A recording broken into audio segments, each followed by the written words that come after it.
Hey y'all, it's Diana from the Dianaverse, and I just wanted to give you a little full moon post here to get you ready for this full moon that's happening Saturday evening. So it's a full moon in Gemini, and the full moon is always full because the moon is on the opposite side of the earth from the sun, and it's reflecting all of that light back. This should be our last pass at the big deal in nodal transition. So our nodes have been in Gemini and Sagittarius for the last year and a half. They're going to be moving into Scorpio and Cancer.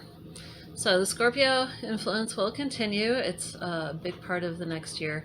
But our Sagittarius and Gemini influence will be moving on. They've done what they've come to do for the moment. So Mars just moved into Sagittarius, and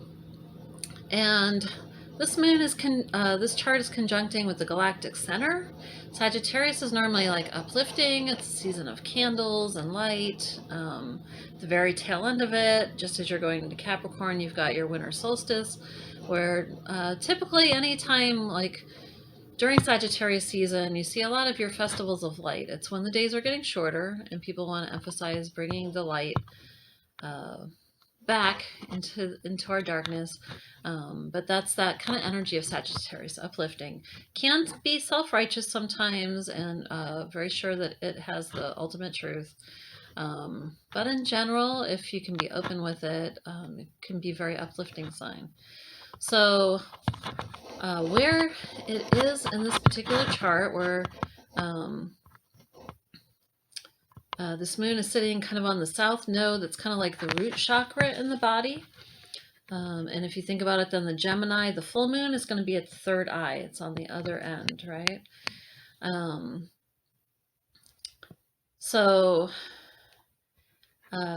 it's a good time for releasing blocks, because all of that Gemini energy is a lot of thoughts, a lot of stuff where you can get insights into a lot of these things, like where you might have some outdated thoughts and habits and patterns. A great way to release those is to release them into the earth. So I'm sure a lot of people have done this kind of meditation where you breathe in, you're breathing in fresh energy from the earth. When you breathe out, you release all that stuff from like the top chakras all the way down the spine back into the earth and let it be recycled in the earth. So that's a good way to deal with some of this Gemini energy that's going on. Mercury just moved into Capricorn, so it also changed signs. So it's like our thinking processes, but in a little more practical manner, and it wants to be a little more serious about things. So a good way to deal with that is breathing exercises. I'm advocating a lot of things getting into the body around this full moon. It'll keep you from being too much in your head. And Sagittarius, Mars and Sagittarius is a great time to burn off some steam with physical activity, right? I was doing pretty good up until about this week, and then I've been working on the computer a lot this week, so I'm like, darn it, I had my walks going. Did yoga this morning, but I don't think 1 hour of yoga is enough if I spend the entire rest of the day sitting at the computer and working. So I'm going to be trying to go out for a walk after I finish this video. And keeping the body moving is really going to be a good thing. So where the planets are falling into this chart and how it would relate to kind of where it would be in the body. You've got some emphasis on the legs, like with Venus. Venus is stationing. She's in Capricorn already.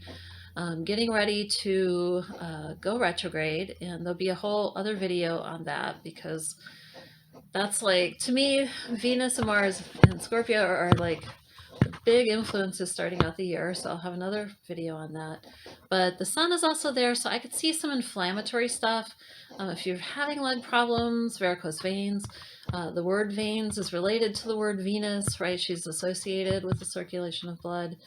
And the sun just kind of being fire, you can have this sort of scorched earth thing going on with those body systems right now. So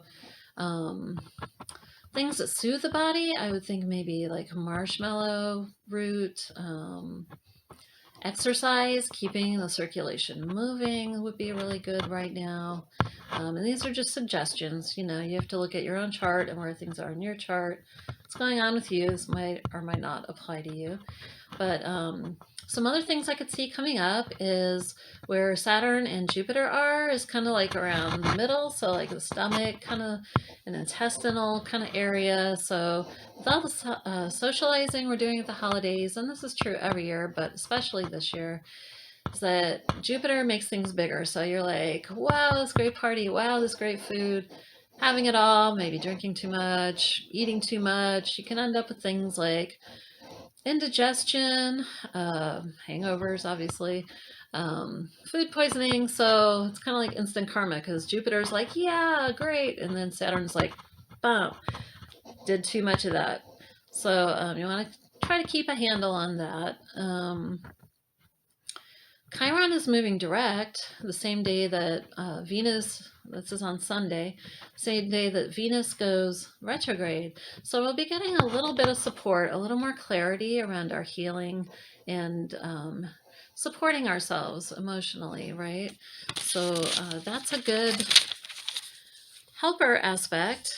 Venus, like I said, is stationing to go retrograde. She's already in Capricorn, but now she'll be going retrograde. She's already made one conjunction with Pluto. She'll be making two more over the next 40 days.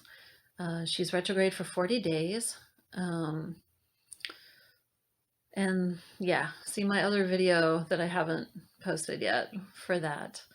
Some of the herbs that I'm recommending for this particular chanza would be like Angelica. Angelica is a blood mover, blood builder. It helps kind of calm that lower burner, as they say in Chinese medicine, like that, where the digestion can get kind of funky. Can help. It's very aromatic, helps move that. Stone I'm recommending would be bloodstone, would be a good one to work with, to kind of just use that invigoration, like the Sagittarius energy, to help support the body rather than get out of whack or overwhelm it. And that's pretty much what I have to say for the full moon this time. There's so many things you could say, but just going to talk for a little bit. Now, I do want to mention some of my upcoming classes. I have a Venus retrograde class, Journey with Venus retrograde that I'm doing. And I've drastically lowered the price because I wasn't getting a ton of people signing up. And I'm super excited about this class. I've put a lot of energy into it. And I think it's going to be a really pivotal journey to take before 2022 starts. With the Venus retrograde that lasts for 40 days. You know, they say if you want to change a habit, it takes 40 days. Like there's a lot of tradition around that 40 days of meditation to change some things in what you're doing, to reestablish your values, to think about what your values are. How do you want to be valued in the world? So go to Eventbrite. I'll put the link down below. But you can take this class with me over the next 6 weeks. It's on Sundays, 5 p.m. Pacific time. We will meet for about an hour and a half on Zoom, and then you'll have other things you can do throughout the week to be proactive about taking this retrograde time and the conjunction with Pluto to change some things on a deep level. It's a really powerful time for making those kind of changes. My other class is more of a local class. I'm doing a winter solstice celebration at my house and also the neighboring park. If you happen to live in the Seattle area, I will put the link down below. It's really more of an in-person kind of event.